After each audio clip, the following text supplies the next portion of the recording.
On today's episode, Charlotte and Renata call in to share their co-op and dual enrollment strategies for college hacking. Nathan shares a cash flow balance transfer strategy, and Josh asks for tips on how to help his kids develop personal responsibility, problem solving, and growth mindset. Welcome to the ultimate crowdsourced personal finance show. This is your Friday Roundup. You're listening to Choose FI Radio. The blueprint for financial independence lives here.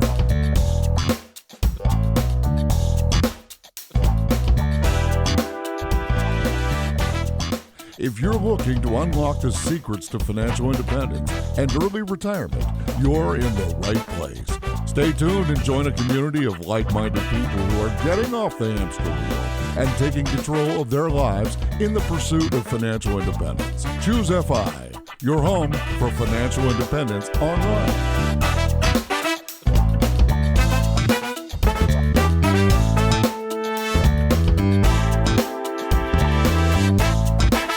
All right, guys, this is going to be so much fun. I cannot think of an episode that I have been more excited to do a roundup on. This was, frankly, the most mind-blowing, disruptive episode, certainly in recent memory and possibly in the entire history of the show. I was listening to it as I was kind of getting ready for this episode with my wife, and she kept interrupting me to asking me extra bits and throwing extra feedback on stuff that she had actually done, in her own classroom. This resonated with her as well, and I think part of it is that as you start to think about your own journey and then tie that to the journey you want your kids to follow, this completely changed the frame. So I'm excited to talk about it, and I'm excited to get my co-host Brad's feedback. How you doing, buddy? Hey, I'm doing great, Jonathan. This was a mind-blowing episode for sure. And it's neat to hear how much Danny enjoyed it, especially as a teacher. And I think we have such a significant portion of our listeners and our community are teachers. And I just can't wait to see the flood of feedback that we get and also the excitement that this causes. I think it's going to be there because I know it was there for me. I know it was there for you. And to hear that Danny enjoyed it so much was really, really wonderful. As we figure out where to start with our thoughts on this episode, we really need to go back to the beginning, which was the Daniel Pink TED Talk. Had you seen that before we did this episode, Brad? No, I did not see it beforehand. But it's funny, since we recorded with Don a couple of months back, I've actually read a couple of the Daniel Pink books, and I have watched that TED Talk. I've read Drive, and now I'm reading To Sell is Human, which actually Dominic Quartuccio had sent me. It was one of his books, and he sent me a copy of it. So it's funny how all of these little ties are coming together here, which is cool. But yeah, the things that jumped out to me, especially from that TED Talk, were those three items: mastery, autonomy, and purpose. I think that is what drives us in life. It's funny because I always use that word autonomy as what I described as like one of the benefits of my old job, my old corporate job. Whenever I mention that to people, like I got these blank stares and I didn't know if people didn't know what the word meant or whatever. I don't think you know what that word means. Yeah. Because to me, that is an innate portion of what drives me, is having autonomy and being able to work on what I want to work on when I want to work on it. Like to me, I don't want someone micromanaging me. I want autonomy. So while my old job wasn't intellectually stimulating perfectly and I really didn't have that purpose, well, I did have autonomy. And to me, that was a very, very big positive aspect of that job. There was no manager or boss looking over my shoulder, watching what I was doing at that moment or asking what I was going to do next. I was able to decide. And I think that's a really fundamental part of being a human being. And as I think about Choose FI, as I think about us, what we've really enjoyed about this is the autonomy that we have in our separate roles. We both have our strengths and our weaknesses, and we naturally adapt to that. We try to limit our weakness and highlight our strengths, but it sends us in a clear direction. But we get the choice to pursue the things that interest us, and then we add that kind of talent stack back and Choosify benefits directly. And it's not just, Brad and Jonathan. As I think about Ashley, who is our editor at Choosify.com, the website, she has total autonomy on that website. And the website has grown from, I think when we brought her on, it was getting right around 60,000 page views a month. And it's now rapidly approaching 200,000 page views a month. And she gets to take her own creativity and interest, and which was always around building websites, and put it into growing Choosify. And it's really incredible to see that. And it's also incredible that she brings us ideas. She is a business owner, an entrepreneur. She's putting in the time that she wants to put in. She's not having us just tell her the 5 to 20 things that she needs to do every single day and check the box. She's building it out herself. And you get so much more from autonomy than you do from checklist. I would say Williams, same thing. Williams just started with us. So like the Choosify has created a few jobs, not a lot of jobs, a very few part-time jobs, but William helping us on the website. He's leaving a very good career at Cisco. He kind of retired early, and now he's working because he wants to work in a part-time capacity with us at Choosify. And he's taking his skill set, which is really, really impressive and kind of all over the map, and figuring out how he wants to employ that at Choosify. Total autonomy. We're basically just saying, hey, what do you want to work on this week? And we're seeing where he goes with it. And it's impractical for a lot of businesses that are very nuts and bolts type businesses, and you are just on a factory line widget maker. That's difficult. But for something like this that can be whatever we want it to be, it's cool to see how all this comes to bear. Yeah, and I think purpose also comes in, especially when we're talking about Choosify. Is what I'm doing having any meaning, is how Don described this. And I think clearly what you and I are doing, it has meaning to us, and we hope and believe that it has meaning to our community. That's pretty amazing. Where else in your life do you have that opportunity to impact change on people and on the world? So I think a lot of people want to be part of this community and this project that we have going. That's why we've had so many people jump in and offer their assistance and their skills. Someone like William is a perfect example. While it's kind of tongue in cheek about him being a very part-time, because obviously he just retired from a very significant career, and he wants to work on the FI community because that is a passion of his. He thinks that he can help with the many, many skills that he has, help our community specifically, the Choosify community. There's a purpose there. So, I mean, to me, all these things, they just tie together. And like we talked about mastery on a fairly recent Friday Roundup, where I was talking about actually having goals and trying to get better at something. I was talking about it in light of hobbies with CrossFit and jiu-jitsu that I do. But I think it extends to life, is you want to have things that you can get better at. So many of us just kind of go through the day, we check the same boxes, we dot the same I's and cross the same T's, and it's just over and over, repetitive. And there's no striving for anything. There's no reaching for something that's just outside of your comfort zone or your skill set today, but that might not be outside of that skill set a month from now or 2 years from now or 5 years from now. Like that's what's so cool about going after these big goals and trying to attain some level of mastery, and all the while knowing in the back of your mind, there's no end to this. And that's the beautiful thing. There's no mastery because you can always get marginally better. But obviously at the beginning of doing something, you're going to get dramatically better. It's just the way the learning curve works. But I think that's what's a cool part of being a human, is mastery and all of these things, mastery, autonomy, and purpose. I love it. And if you think that this applies to adults that kind of have linear brains, right? The creativity has kind of been beaten out of us by the 3rd or 4th grade.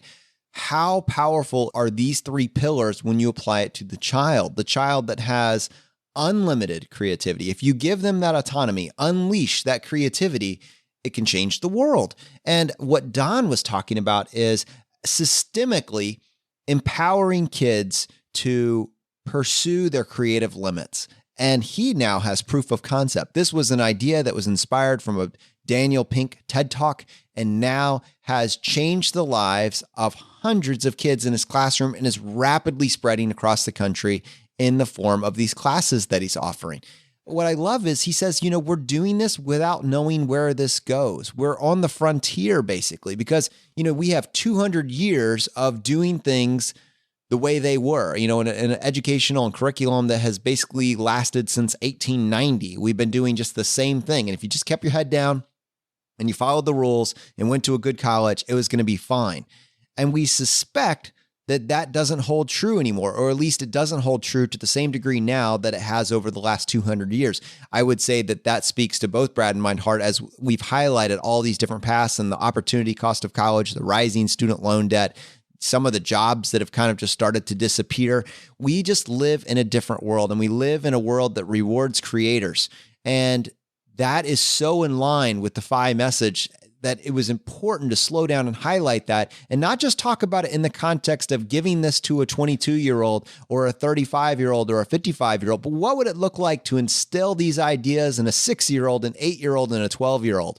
And Brad, almost even more impressive than that, as I think about not only what Don is doing with these kids in his classroom, but just frankly, what he's doing with his kids at home.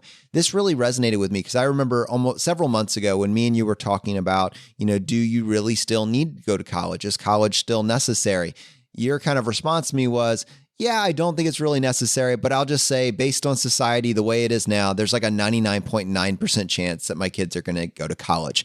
And that's fine. That's a personal choice. It's totally fine. But with Don, his daughter is living this out as a creator right along with their dad, kind of has that same mindset, has a 3.9 GPA. So by any metric could get into basically any college she wanted to get into at this point in time, and is saying, but I buy into these ideas that you've been talking about. I've actually been interviewing these mentors, right? And I think her podcast is called Mentor Z. I've actually been interviewing these people, and I've seen the common themes of what entrepreneurs are doing. And I don't want to go to college and learn entrepreneurship from someone that's teaching it, but has never done it. I want to live this out. And so I don't think I'm going to go to college. Instead, that $100,000 or that $50,000 that you've saved up for me this whole time since I was born, you've done the right moves. I want to see whether or not you will be willing to give me half of that and let me use that as my startup fund. That would blow my mind. And I imagine if Anna came to you with that same idea, it would blow yours.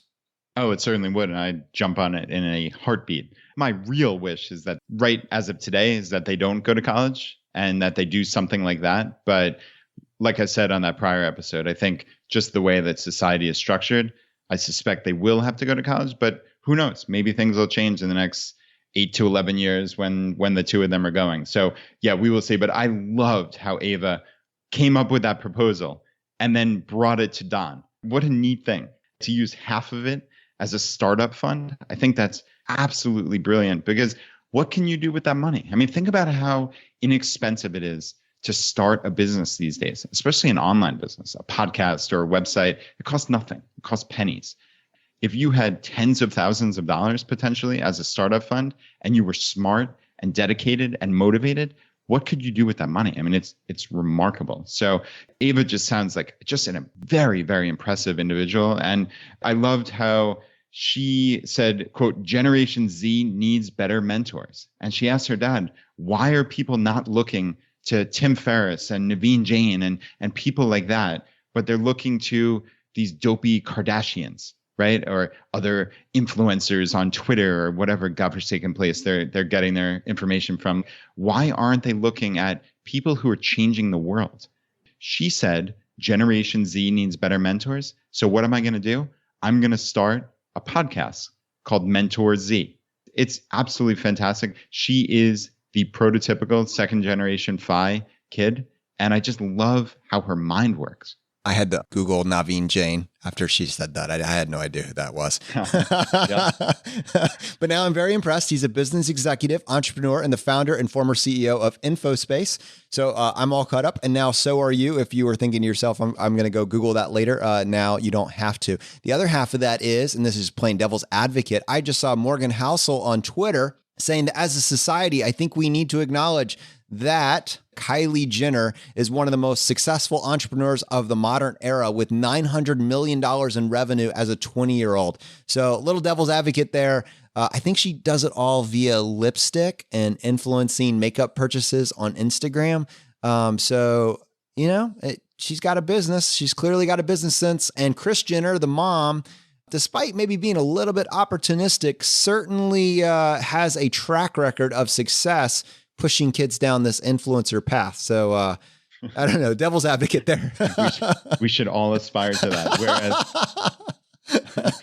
Naveen Jain, who's been on Impact Theory multiple times, I believe, he's fantastic. He looks at big worldwide problems and tries to solve them and says there is no they, there's me. There's me who has to go after these solutions and that I can impact change on the world. People like that I know you're obviously kidding here, but those are the people we should aspire to. Yeah, I would want my son to be more like Naveen Jain. I will keep that in mind as my guiding light. But I will say to Ava, you blew our minds. Like your dad telling us about your story and everything you've done. It really was absolutely incredible. So we would like to formally invite you on the show for 2019. We're reserving an episode. We really want to hear, as a representative of, Generation Z, your biggest takeaways as you've interviewed really these incredible people over the last year. So you've got a spot locked down and we cannot wait to bring you on the show. Yeah, Jonathan, two separate quotes that Don said in the episode really stuck out to me. And even though they were at different points, I'm going to kind of tie them together here. The first was, he said no, but I heard yes. And he was talking about his principal when he asked if he could do this course, this innovation course. What was the answer? He said no, but I heard yes. And it was like that. So you're saying there's a chance, I think is what Don said from Dumb and Dumber. And he heard this tiny little shred of, okay, there's this little bit of a chance to do this. And he found a way. He basically didn't take no for an answer. I think so many people like to reflexively say no or complain. And that's actually where the next thing came through is, quote, we're listening for things that suck, he said. So I think that's what his kids are doing. And they're looking for problems and trying to come up with solutions in the world, as opposed to think about how so many people spend their time, even in groups. You hear people complaining. It's a lot of complaints about this and that. You hear very little brainstorming of solutions, right? Like I say that almost jokingly, because how ridiculous would that be? Like, could you imagine getting together at a party and having a productive brainstorming session on how to actually fix something? No, people complain. They complain incessantly and ceaselessly. Whereas his kids are looking for those situations and looking for, where do things suck, right? And that's the word he used, and trying to come up with solutions for that. When you see these pain points, that's how I look at it, is pain points in life. In my own life, where is that little bit of friction? Where are the pain points? If I have this point, then millions of other people do. Maybe I have too big of an ego or too big of a head, but that's how I look at the world. If I can't figure something out, or if I have a problem with it, then I have to assume everybody else does. So if there are pain points, why can't I be the one to solve that, right? And I think that's what his kids are doing. And it's just a brilliant outlook on life. And I want to talk about outliers for a second. And this is something that we didn't really highlight, but we talked about it in a slightly different way. And so when we were talking about grades, our entire structure is built around get the grade so that you can go to the college of your choice, that you can get the scholarship of your choice. It's all around that GPA. I mean, generically, that's an overgeneralization, but GPA is so critical. And what he saw is that when you change the model for these kids, what happened, and he kind of used the phrase, Marines look like Marines. So the C and D students actually came up and were starting to get Bs. And the A students, maybe their grades slipped a little bit and they were starting to get a few Bs here and there as well. Now, what stood out to me, and I didn't say in that episode, was that when we look at the entrepreneurial geniuses over the last year, some of the most really revolutionary, disruptive people that we have seen, like Steve Jobs, like Mike Dell, like Bill Gates, in a lot of cases, these are high school dropouts, not because they're dumb kids, but because they didn't get the point. They're less interested in getting what the school administration office tells them they need to get, the A, and more interested in creating. And they kind of went rogue. And as a society, we say, wow, that's awesome, but I don't want my kid to do that because that's just not going to work for them. But there's enough of these examples that when you build a model that embraces that, what if we had 20 Steve Jobs? What if you had an entire classroom of these types of individuals? Well, instead of them having to figure it out all on their own and completely fighting the tide to get there, they are encouraged from the age of 5 on to pursue this. How many global problems do we solve? How many revolutionary devices? How is the world changed by us just being able to look at things from a radically different perspective?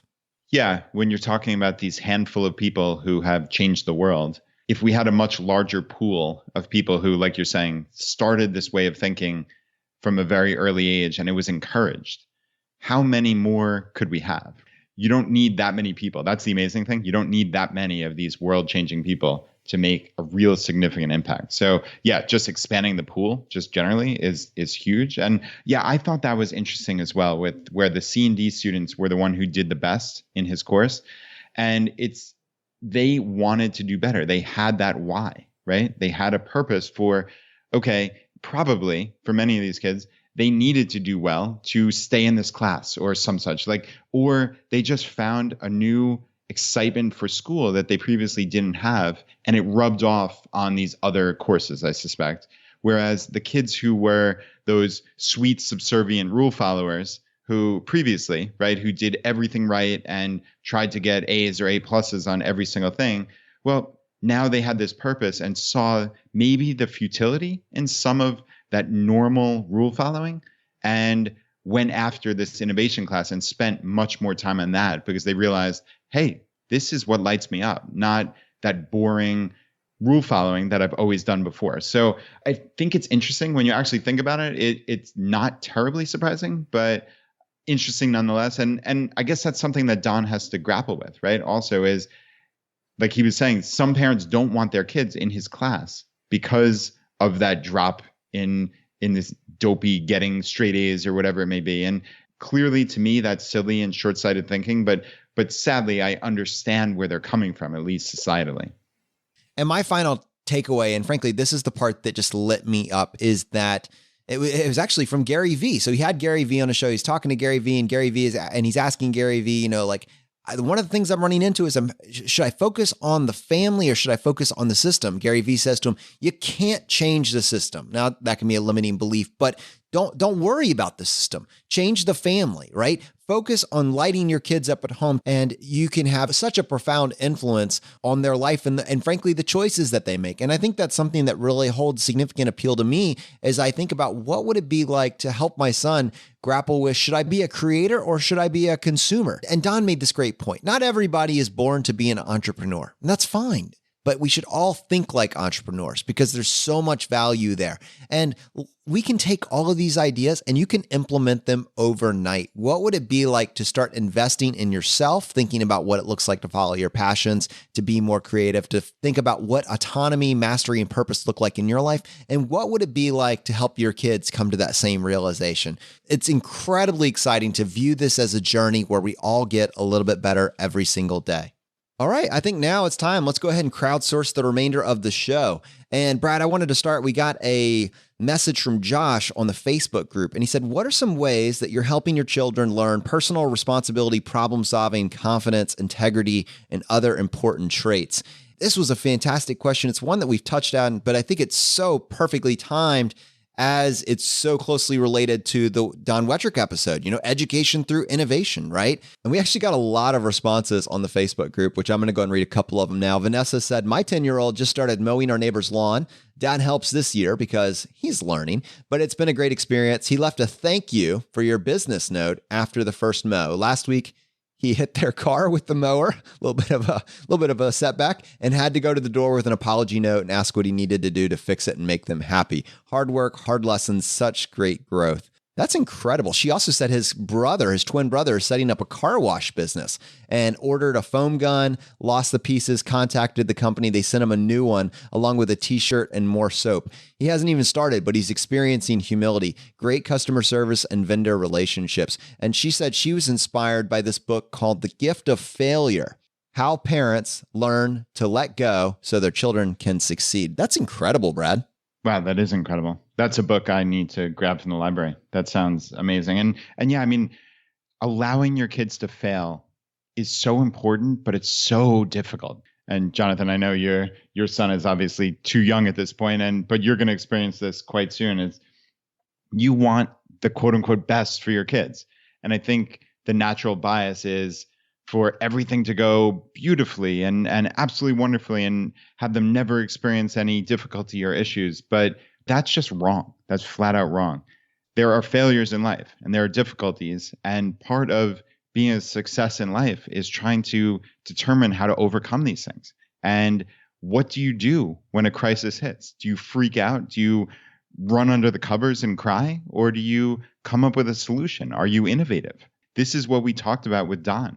It's finding these solutions and being creative enough to come up with them. And this is amazing that Vanessa's saying, like, they're getting in touch with the customers in this case. They're getting in touch with the vendors. How cool is that to be able to do that as a kid? I mean, how many children have to ask their parents to talk to anybody? Oh, I have a question, but mom and dad, you need to ask it. Well, I mean, that's not an ideal solution for life. You can't go through life like that, right? But man, if you learn these lessons and learn how to communicate and figure this out at a young age, it's just giving you such a leg up. So even if these businesses don't, quote unquote, succeed in any monetary manner, these are huge lessons for life. We have a couple more examples. Joanne says, my daughter drew pictures, which we had copied on a note card. She sold them in packs. And then Michelle says, my 12-year-old just started reffing soccer. She has to make both good calls and have the poise to deal with the parents yelling at her. It's a great confidence building experience. Dude, I remember going to some of those soccer matches on the weekend. Mostly I was sidelined myself. They just couldn't handle my skills. But those parents are cray-cray. Yeah. And I actually was a soccer ref growing up and a soccer coach as well for a short time. And yeah, to deal with these parents, that's the hardest part of the job. Talk about life lessons, right? Yes, absolutely. What doesn't kill you will make you stronger.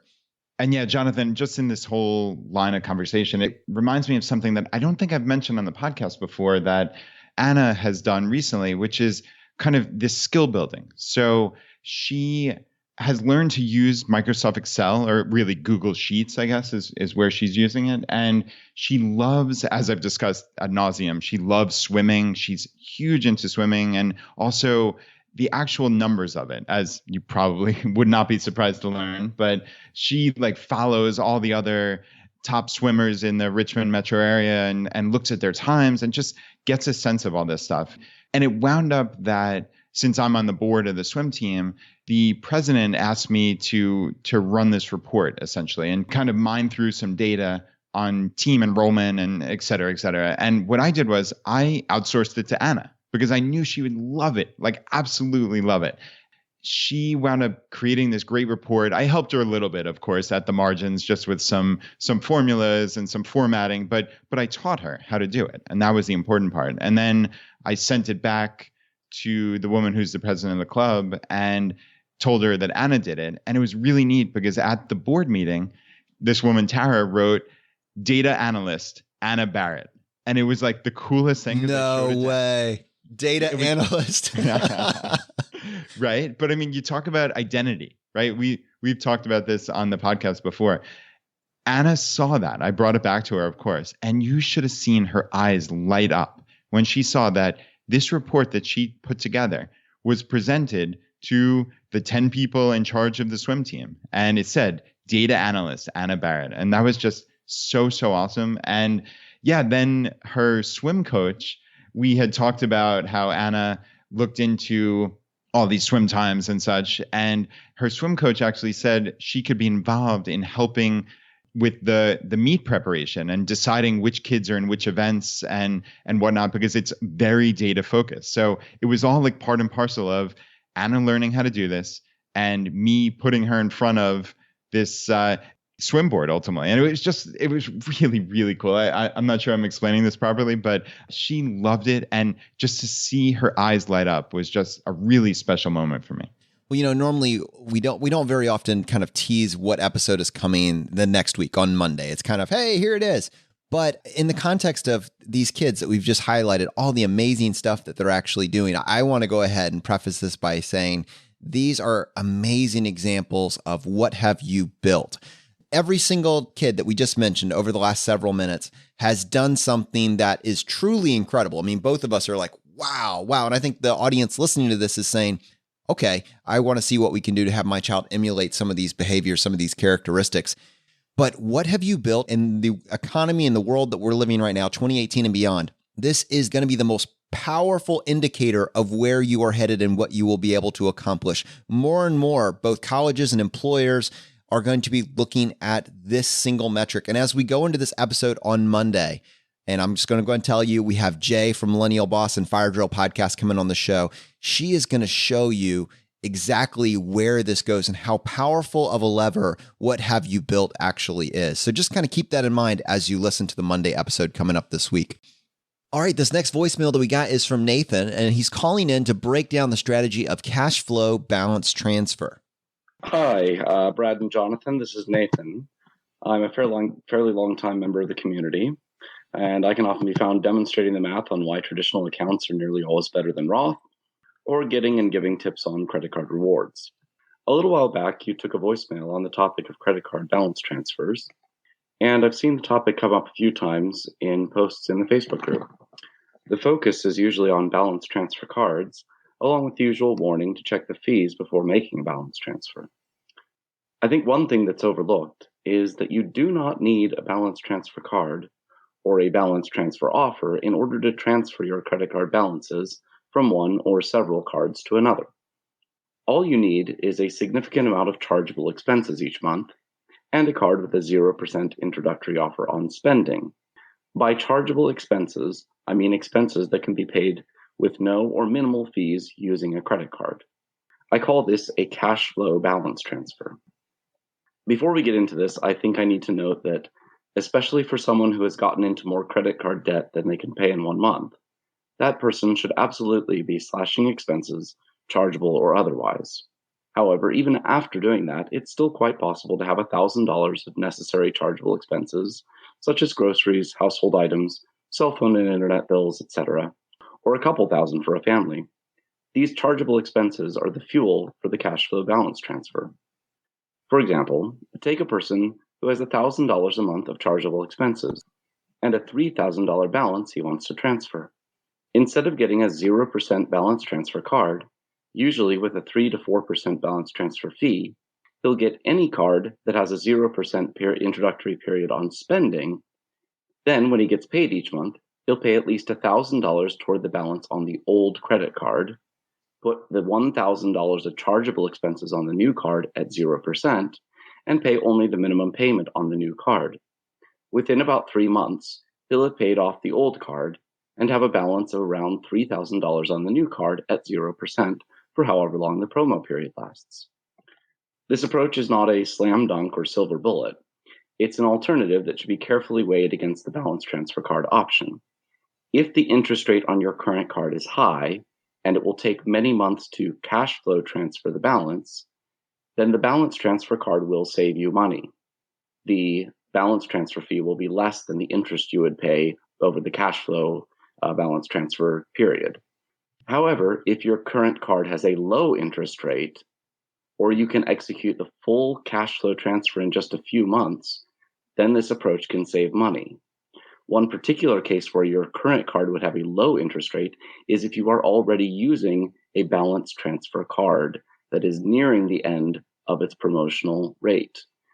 In that case, you can cash flow transfer your balances to a card with a 0% introductory rate on spending with no fee. Another advantage of the cash flow transfer is that many rewards cards include an introductory promotional period on spending, but most balance transfer cards do not pay any rewards on spending.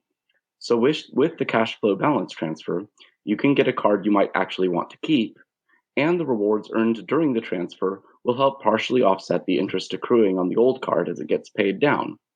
This is also a good option to consider for someone who's been turned down for a balance transfer card to still have a play they can use to get to 0%. I hope this is helpful. I think I posted this once or twice on the Facebook group, and a few people seem to have found it useful. So hopefully you'll find it useful, and we can save some people some money on their credit card expenses. All right, see you guys. Thanks. You know, Brad, I like to think that a large majority of our audience is past the point of that, that financial freedom clock really beginning, and they're not dealing with credit card consumer debt, and they're just focused on, optimizing their retirement accounts and investment accounts and reaching 5, but I think it's important to realize that a lot of people are grappling with 20 to 24% interest rates on potentially massive amounts of credit card debt, where they finance their couch, their living room, their kitchen, everything else, home renovations. They're looking for a way just to get their head and keep their head above water. And strategies like this can be incredibly valuable for that particular section of the audience. Yeah, this was an interesting one from Nathan. And I always love creative solutions and approaches. And I think that's really my big takeaway from this is just think a little bit differently. I think, as Nathan kind of alluded to there, the key here is expense minimization. So if you are obviously paying interest while doing this ultimate transfer that he's describing, that is not ideal, clearly. But if that interest is less than what you would otherwise be paying in a balanced transfer fee, then we've got something to talk about here, right? So I think ultimately, you just need to figure out what's going to work best for you. I know, at least as of the date we're recording this, the Amex Everyday credit card has a $0 balance transfer fee. And I think they have 0% APR on purchases and balance transfers for 15 months is what I'm reading at the website. And again, this is July 12th when we're recording this, actually a little bit early here. So that is the best card that I know of for $0 balance transfer fees. So that's an option. But like he said, if for whatever reason you couldn't get approved for a card like that, this is a solution. And it's always interesting to think a little bit differently. So Nathan, thank you very much for the voicemail.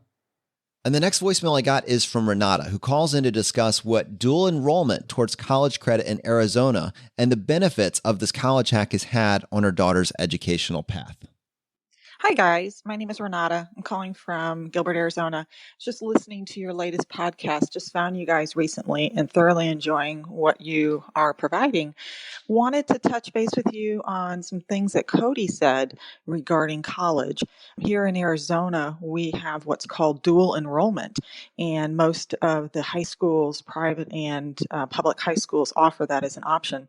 So the kids can take classes at a high school level and get college credit. Sometimes it requires a little bit of a fee to the college, but it is so well worth it. My daughter went to a private Christian school and left high school with 44 college credits. And she went on to university and they accepted all of those credits, putting her at 70 credits at the end of her freshman year. So she is far advanced, and not only in time, but as well as money savings. So I'm not sure if you're familiar with that or if it's not something they do in all of the other states, but I know in Arizona it's a huge thing. So just wanted to let you guys know about that.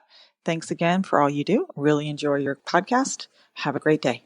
Brad, I have this idea that hopefully over the next year at ChooseFI, we're going to be able to build like a college hacking map, with each state acts as a hyperlink. But it's a picture, and then you click on the link, and then inside of that state, we'll have a list of all of the college hacks that we have heard of that have come through the podcast that would be relevant for that particular state. And it could be just simple stuff like Bright Futures down in Florida, or dual enrollment and different colleges that accept that or offer that in Arizona. There are just so many really, really cool options, and we're really starting to build a portfolio of them. Yeah, you're absolutely right. And we're always about crowdsourcing. So that's a really valuable list if we can put that together for sure. And it's funny, remember how you just spontaneously recollected that you did 2 years at a community college? Oh, yeah, by the way, that was me. And decided not to tell anybody. Well, it just occurred to me that I actually did a course like this in college. I think I put it out of my mind entirely because it was a weird situation, actually.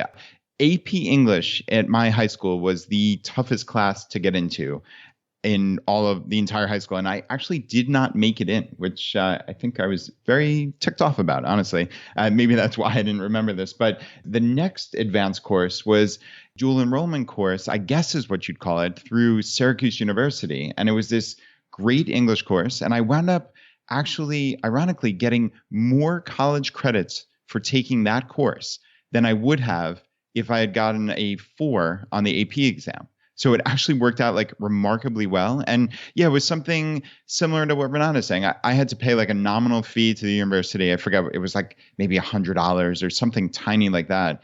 And I think I wound up getting 4 college credits at the University of Richmond for this course that I took as a senior in high school. So yeah, that was a nice big win.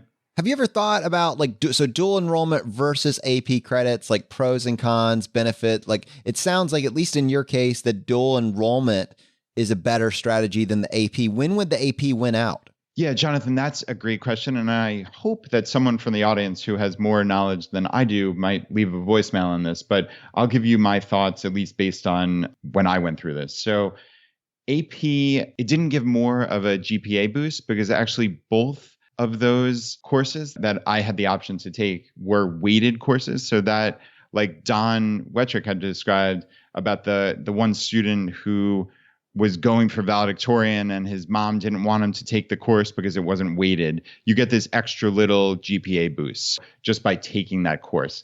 So I think students would have to look at that and see, does that matter? Does that even matter to you at all? If it does, then which courses give you that additional boost for taking the much more strenuous course? So I think that's a consideration. But yeah, I mean, as far as the college credits go, I think there's a case to be made significantly for the dual enrollment, because in this case, I was taking a Syracuse University sanctioned course. And I mean, that's a very, very solid university, of course. And if they say that this qualified as credit through them, then most other colleges in America are going to take that. Whereas with AP exams, well, first off, it's a one-off exam. So you just never know how you're going to perform, right? Like you just might have a bad day. You might have gotten a bad night of sleep, and you might get a 2 or a 3 on that exam instead of a 4 or 5 that's required to get credit at many top tier schools. So you're putting a lot of eggs in one little basket there, first off. And second off, every college seems to have different requirements and plans on how they accept AP courses. And there's no uniformity from what I've seen. So my bias would be towards this dual enrollment. But again, this is a very, very high level look and just based on my own experience. And obviously that could have changed significantly in the intervening years. So yeah, if anybody has any feedback, we'd love to get it and play it on the show. Feedback was trickling in on that episode with Cody for several weeks following. I mean, it was a lightning rod to the second generation Phi community. And I think there were actually a lot of parents that were hearing this that had kids that are maybe at this age that were like, oh my goodness, they have to listen to this. And Charlotte weighed in on this as well. She left a comment in our Facebook group and she said, "Thank you for the amazing episode. So great to hear the stories of teaching our kids how to make smart choices. Our son just turned 20 and is in a similar situation to Cody, and I'm so delighted for both of them. I wanted to offer up a college hack that I haven't heard you cover before, co-ops. If you have a kid that is interested in STEM fields, so what is that? Science, technology, engineering, medicine. Look for universities that offer co-ops. Our son goes to the University of Cincinnati, majoring in computer science, and is in a 5-year co-op program. Now, here's the way it works. The program consists of 13 semesters, 8 semesters of class, and 5 semesters of work. They attend for 5 years, including 3 summers. During the middle 3 years, they alternate semesters of class and work. Work semesters are paid at about 67% of the starting salary in that field. The companies often offer free, subsidized housing for the students. There are several advantages to working in this program. 1, they earn very decent money. Our son earns about $19 an hour right now, but that will continue to increase since he's only on his second work rotation. 2, they get great hands-on real-life experience working in their field. This is invaluable. 3, they make great connections with people in their field, including a mentor at the company, and get to show off their skills. 4, many employers, including the one my son is with, hire their co-op students at graduation. The only con I can think of is that the program is 5 years instead of 4. We felt the benefits outweighed the extra year. Our son is graduating debt-free due to a smart college choice of a local in-state university, scholarships, and our ability to pay the rest. At 20 years old, he already has over $25,000 saved between retirement savings. We estimate he will have at least double that when he graduates. What's nice is that he came in with about 42 AP credits, so he is also able to earn his master's degree in the same 5-year time frame. I just wanted to share this with the Choosify audience. Thanks, Jonathan, Brad, and Cody. Brad, it was probably several months ago. I think we were doing, almost last year, we were doing that case study with Paul And somewhere along the way, he was saying that he expected his kids to be able to go to school for about $40,000. And you kind of had this blank check expression on your face, as you were listening to that saying, I don't know if that's going to be doable. And I was always, obviously, still am the eternal optimist saying, of course that's doable. You're just anchoring yourself to the MSRP of $300K. But in the ensuing year, we have just heard example after example of people that are looking at the problem a little bit differently. And it's inspiring, and it has to move your anchor to the point where you say, if my child is coming out with $60,000 of student loan debt, we didn't plan enough.